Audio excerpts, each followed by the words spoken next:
Hi, welcome to C++ Prep series. So today we'll talk about programming. If you've never learned to program before, you might be wondering what programming actually is.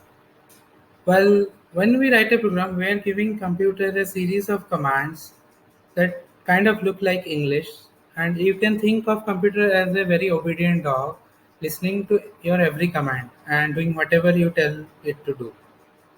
So, what's cool about programming? Well, it really depends on what you think is cool.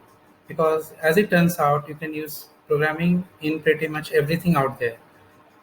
Programs can control robots that take care of patients and robots that can roam around Mars and look for water on surface. Programs help self-driving cars know which way to turn and when, and it's pretty important. And programs also help doctors diagnose and cure diseases by processing huge amounts of medical data. And programs can be really fun also, like Angry Bird or Minecraft games. Programs make it possible for Pixar or Disney to put on awesome 3D animated movies, and for movies like Harry Potter to have such a cool special effects. And programs are behind the websites and the app we use every day, and things like Google Maps, Wikipedia, and YouTube, and this goes on and on. Pretty much everything we use on daily basis depends on programs. So we will be discussing about what are programs and programming languages and three types of programming languages: machine level language, assembly level language, and high level language. Programs or software are a set of instructions that tell computer what to do.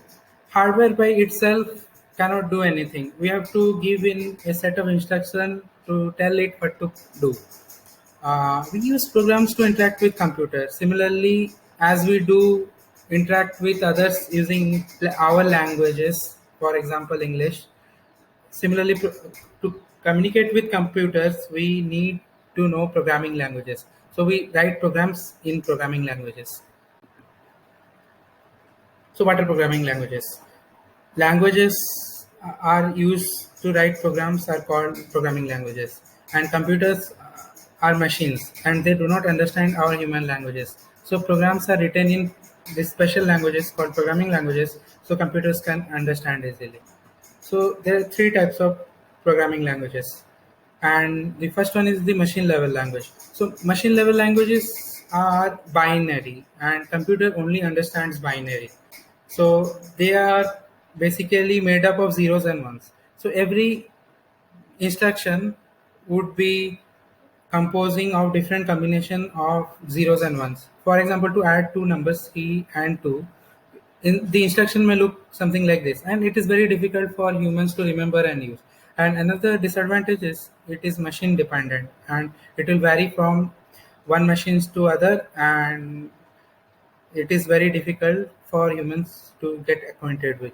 So it is very difficult to write program if you are using machine level languages. So before execution or of any other languages that we'll learn after, it should be converted into machine level languages because computer only understands machine level languages. So instructions written in other programming languages are always translated into machine level code first, then executed.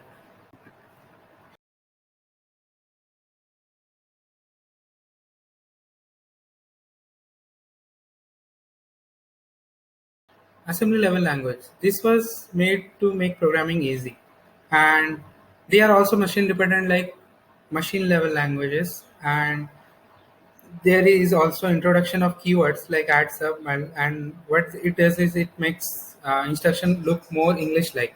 And to add two numbers here, let's say 2 and 3, so the instruction may look like add 2 comma 3 comma result. It is very much easier to use, remember, and it is also machine dependent, but still it uses words and numbers. It doesn't only use 0 and 1. And the thing is, this assembly level languages cannot be directly executed in your computer, so computer cannot understand what that word means.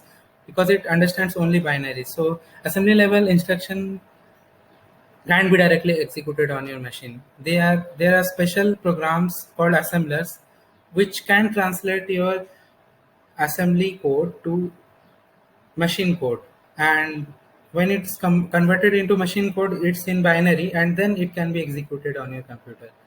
So next up, high level languages.